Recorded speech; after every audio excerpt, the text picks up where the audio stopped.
the normal model described in exercise 37. Part A. Explain why it may be somewhat skewed to the left. Okay, so human pregnancies. So if it were normal, this is what we would expect it to look like. Okay, so we would expect most of them to be around here, right? So if you remember the normal model, 266 was the mean, and then standard deviation was 16. Now, with this one, our mean, right, is going to be here. And if it's normal, we're saying that there's going to be an even amount of longer pregnancies and then an even amount of shorter pregnancies, okay, compared to the mean. Now, it's saying, why might it be somewhat skewed to the left? Okay, so why is this going to be skewed to the left? So let's think about what skewed to the left would look like. So skewed left would mean that we would expect that distribution to actually look more like this, right? Which means that we're going to be looking at the center here, and that's going to probably be around 266. Why would it look more like this? Well, think about birds. I don't think you really know anyone who might be like pregnant for a whole year, right? Like 9 months, and then if you start to not give birth after that set 9 months, then there's an issue, and usually what happens is the doctor would induce the birth, because then it could actually become very dangerous for the mother and the unborn child. So they kind of cut it off, right? So I don't expect there to be really any births that are going to be lasting a lot longer. And so it would make sense that most births would be happening around that average, or not the average, around the same time when you should be expecting birth. But it would be skewed left because there are definitely some premature births that do occur. Okay, so let me go ahead and write down that explanation in words. So explain why it might be skewed somewhat to the left.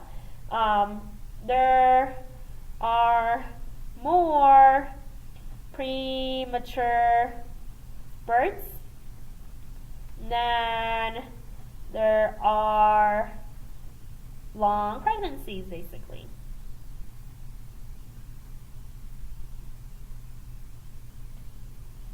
And then just a fun fact, so that's like our understanding of it. Modern practice of medicines actually stop pregnancies at about 2 weeks past normal due date. And so that's when they start inducing birth, because you don't want to keep the child in the womb too long. Okay, B. If the model is in fact skewed, now this is what it looks like.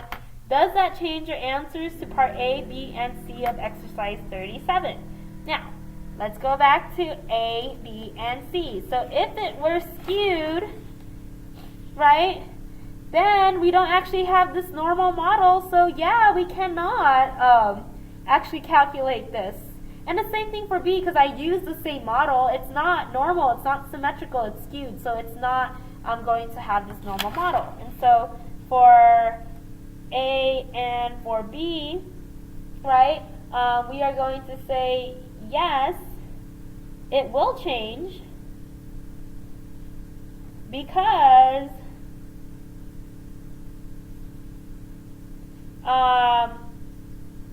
we can't use the normal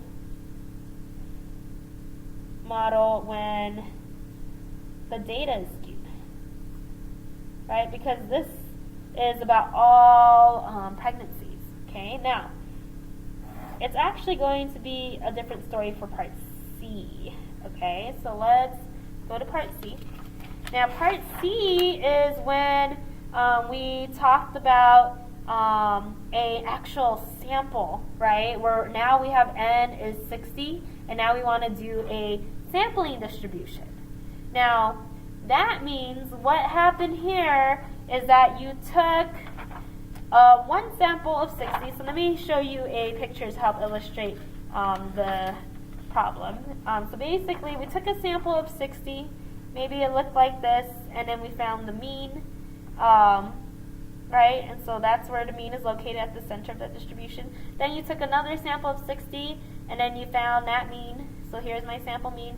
Took another sample of 60, found that mean. Took another one, had a different mean. Took another one, had a different mean. Took another one, had a different mean. And we know that these sample means of all these different samples are going to be varying around the true mean, which in this situation is 266, right? You're going to have very few that's further away from it. And so it's no longer about the actual number of days, but more about the mean of every time you look at 60 women and how long they are pregnant for, right? And so what that distribution is going to look like is this. It's going to look normal. It's going to be unimodal, symmetric, and we can approximate it by the normal model because of our friend, the central limit theorem, that said so. Okay, so sampling distributions, no matter if your population looks skewed like this, right? It doesn't matter, because what's going to happen is that all of the sample means will look normal. Okay, now if that is confusing to you, then you must ask me in class, okay? Because it's going to be important that you understand that concept. And so for part C, no, it will not change, because a normal model is guaranteed guaranteed by, so let's state the central limit theorem for when n is large enough. And n being large enough is just when it is at least 30. Okay, and that's super quick. Okay, cool. So that's the sampling distribution for means, and that's the entire chapter 17. All of next week, we are just going to be practicing these problems.